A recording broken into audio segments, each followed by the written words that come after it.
Guys, I received my first love letter today and I had no idea how to handle it. It was just a lot of emotions. And trust me, it's not what you think.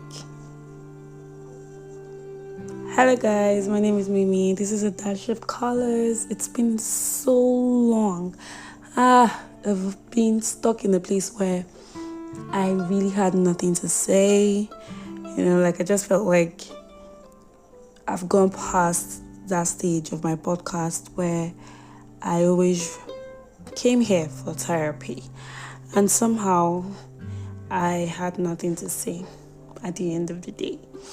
But today I got my first love letter and I decided to talk about it because I felt very overwhelmed. Welcome back to today's episode. My name is Mimi and this is a dash of colors. If you're a first time listener, welcome to our safe zone. And if you've been a consistent listener, thank you so much for the support as always. I'm so glad you tuned in. So,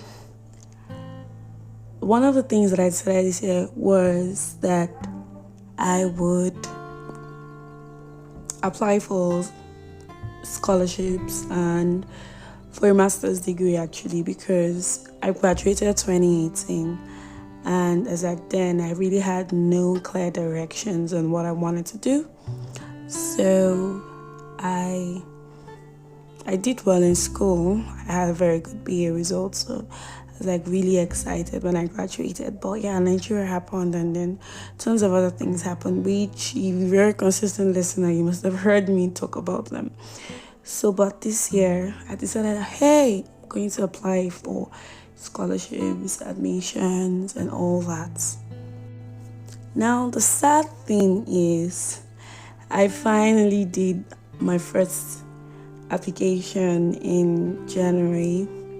I applied to a university in Finland, and I've been waiting for the outcome for 3 months, and finally today I checked my email and it was a love letter. I got rejected anyway, so I had all of these emotions in my head. I felt very lost. I felt confused and all of that. Actually, I was in the market when I checked my email, and then when I saw it, I felt very defeated. I just sat at a particular shop for an hour because I had no idea what I wanted to do anymore. I know that for people who are active scholarship applications, you probably have gotten used to rejection, but it was my first time outrightly getting an email from a school that I applied for, and I felt like I really did well. I put up the best in that application, did the best I could, and then I got turned down, and it was so disappointing. It was very sad and all of that, but thankfully I had very good support system around me, so it wasn't so difficult to do it. I just spoke to him, I even told my mom this evening, I'm like, this happened, and then she's like, well, we'll try another place, right? So it's all amazing how our world could crumble in just a finger snap.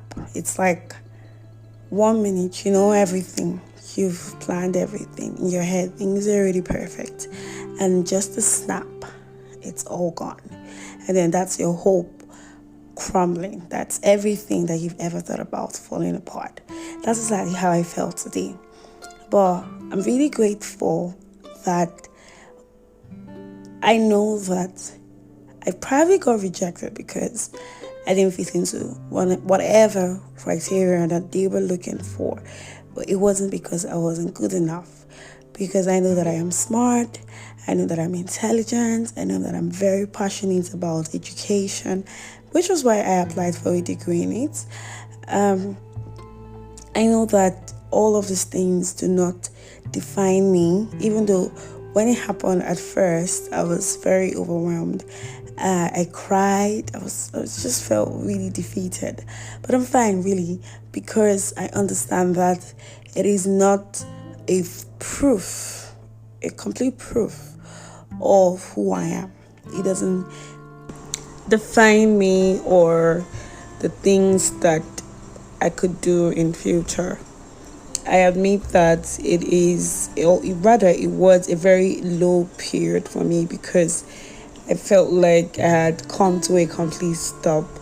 But one thing that I know that made me all okay with the whole situation was after I spoke to someone, and then he had actually clearly said that there were more opportunities and there were more things for me to try my hands on.